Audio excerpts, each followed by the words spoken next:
Hello everybody, welcome back to the workshop. Today we are going to turn one of these into one of these.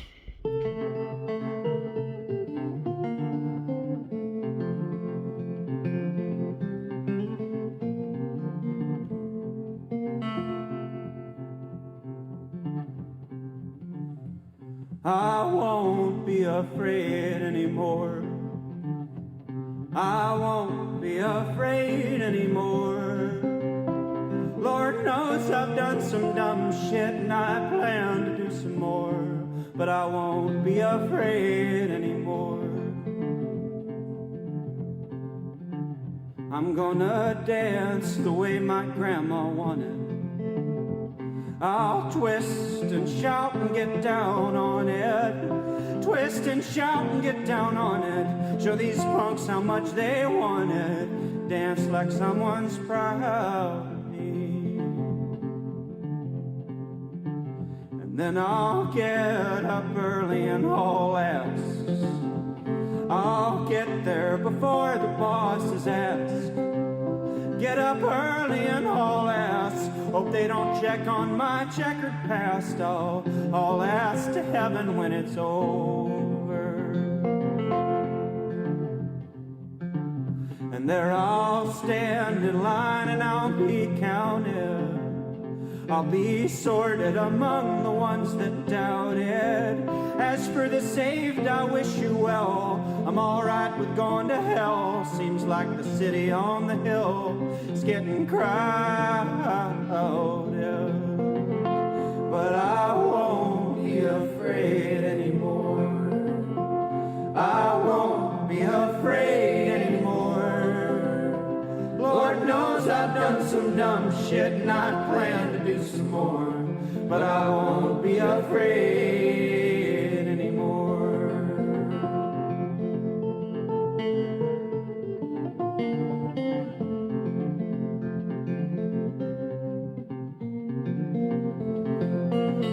I will clear the beer cans from the coffee table. I will clean the ashtray on the coffee table. I will do a third thing, I'm sure I'm able. I will say one nice thing before noon, before one, before two.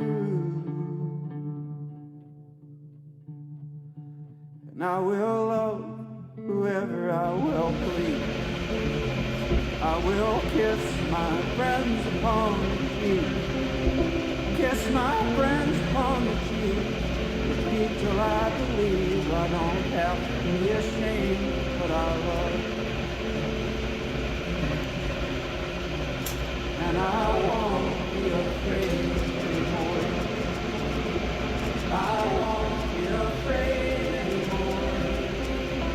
Lord knows I've done some dumb shit and I plan to do some more, but I won't be afraid anymore.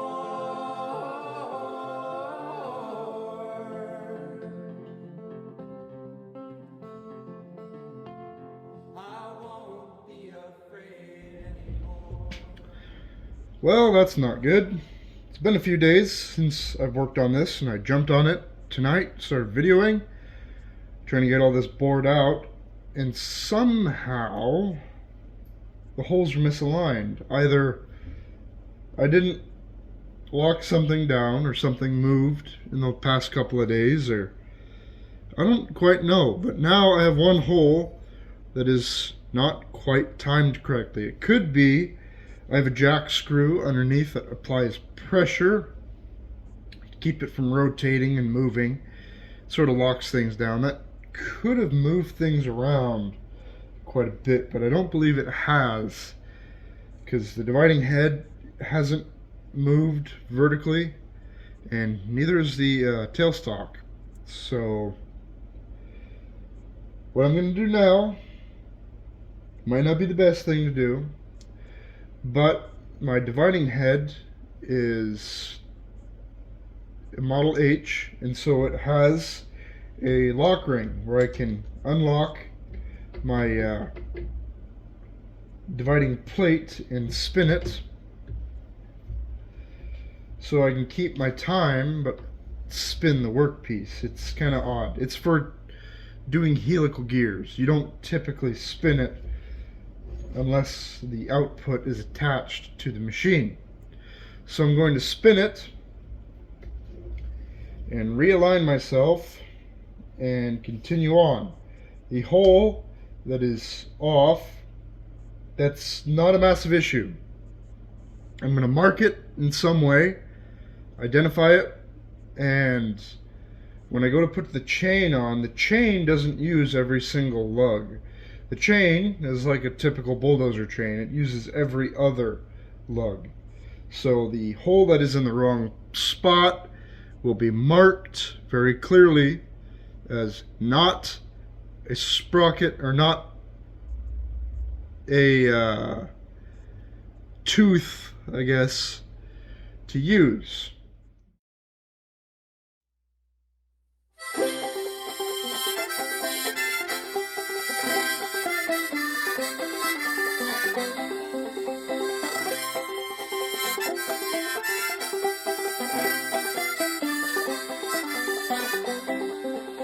This morning a miracle happened as promised, the rising of the world's closest star. And the almanacs warned us that the fast coming weather might blow us away like dandelion flowers. And if I had a nickel for every time I've taken shelter from the storm, alone and naked in my bed sheets, I could pay off all my loans, buy some nicer clothes, find a job that didn't always scare me. But I've been trying not to think before my third cup of coffee. How the heart's a big tent, gotta let everybody in. Doesn't matter who they are, if they do right or where they've been. Everybody gets in.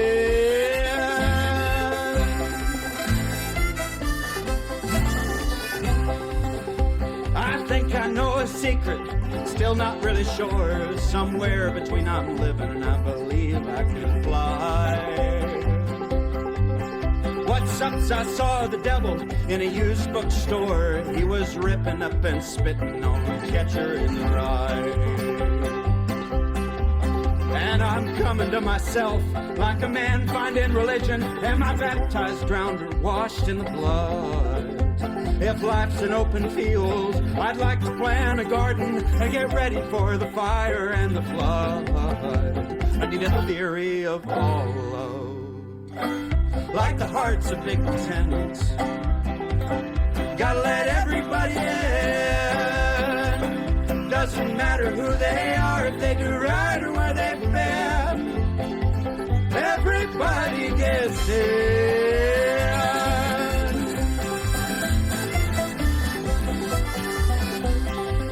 My conclusion's not a great one. I'll leave that to the smarter ones. The soul is an idiot, it doesn't care why. Whatever you do with it, the gift's a pretty simple one. Just sing until you love yourself and love until you die. I've seen the trees like pillars full of blood, chlorophyllic laughing, swaying in their glory. Seen the sparrows in the air, a light on branches there, and there's no way that they're afraid of being 30. If I can't live clean, then I'd better love dirty. 'Cause the heart's a big tent.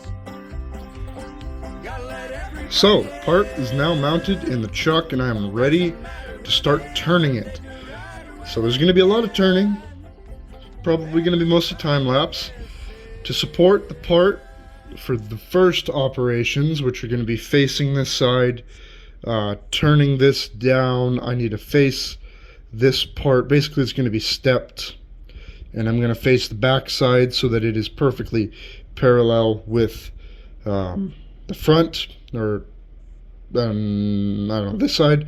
So these two faces here are perfectly parallel. Last time when I did the other sprocket, I had the jaws turned around.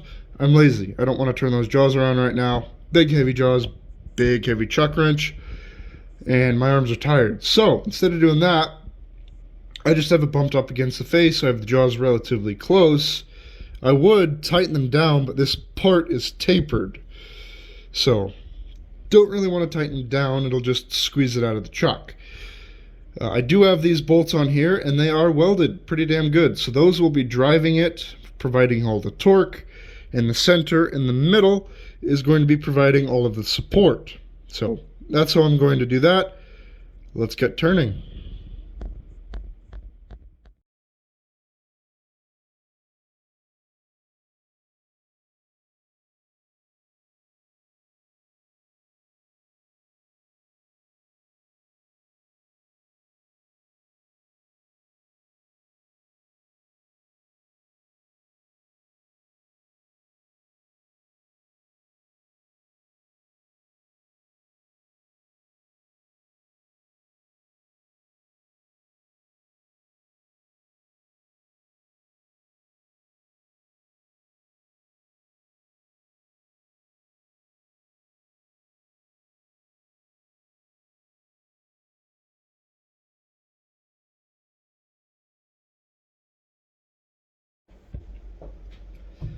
So, of course, the first operation isn't going very well.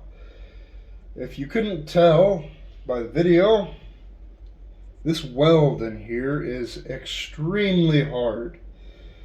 It's been destroying my carbide high-speed steel. Doesn't want to touch it. It will, but doesn't really want to. So, what I'm going to do, I have ground up a tool.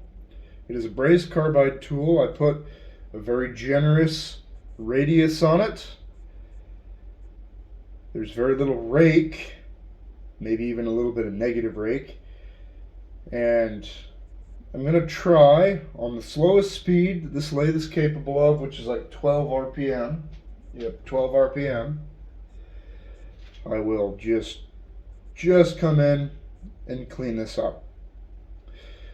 Cleaning this weld up is partially for clearance and partially for just cosmetics. This here is the inside face. This is going to be facing the frame.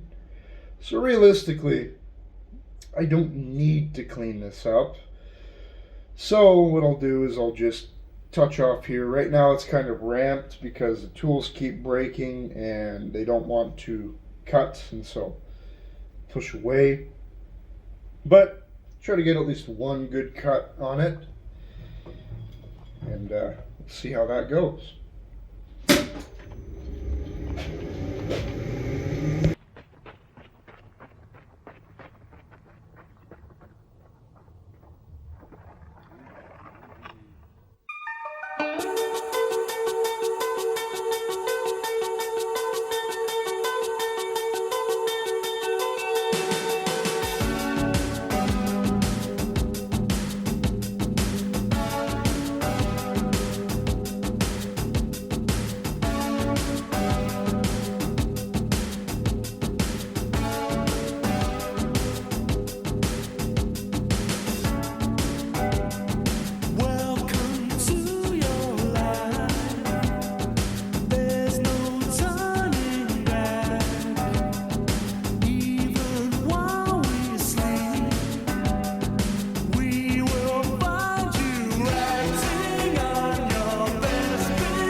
So that pretty much concludes this episode of the Bulldozer Build series.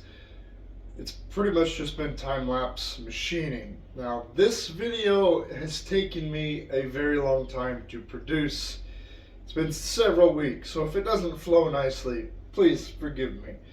It's, I believe, the longest video from the start date to when it's sort of the intro to outro time has definitely been the longest of any video I've done so far. It's been several weeks, partially because it's a relatively complex part with a lot of material removal. You know, not massive amounts in comparison to some of the other work I've done, but it's a good amount. There's a lot of dividing, you know, lots of moving parts, lots of things you got to do. It had to get welded up, well, firstly it had to be machined, then welded, then machined back down again. I had to, you know, make all sorts of goofy setups. But I'm very happy with the end results, and I think they're going to serve me, both sprockets left and right are going to serve me for a very long time, and I don't believe I'm going to have many issues with them. Hopefully not. Here's hoping. Now, one of the reasons this video has taken me so long to produce is because I'm trying to not focus on a single project and sort of, you know, focus all of my energy into that. I'm trying to branch out and be more productive, you know, keep the shop clean, as well as make progress on some other things. I've made progress on the forge that I'm building. I've made progress on my truck. During this time, I've made progress on the Logan lathe. I've not made any progress on the ironworker. The ironworker, I have decided, because I have so many things going on and so much I need to do. I'm also starting the process to get my LLC and my business license for the city that I'm in, so that I can start doing more professional work in the shop and earning more side income, so that the shop that I've built up so far can start to pay for itself. I feel like I have a good enough setup that I can start making money and start serving customers properly, and not, you know, constantly having to turn people away because I don't have that tool, I don't have that capability, I don't have that. Now I feel like I have enough, and I have enough experience to be able to properly make parts and serve customers and do all of that. So I'm doing that, as well as trying to, you know, get on with all of the other projects. The ironworker is going to have to wait till warmer weather. It's so disgustingly dirty, with literal just caked on dirt and grease, that I want to wait till it's warmer out before I start that. So with all that being said, thank you all for liking and subscribing. I'm pretty happy with the activity on my channel. It's not, you know, booming or anything. I'm not trending, but I'm happy to see fairly regular activities, regular commenters. That always puts a smile on my face, and I'm going to try to get another video out next week. So,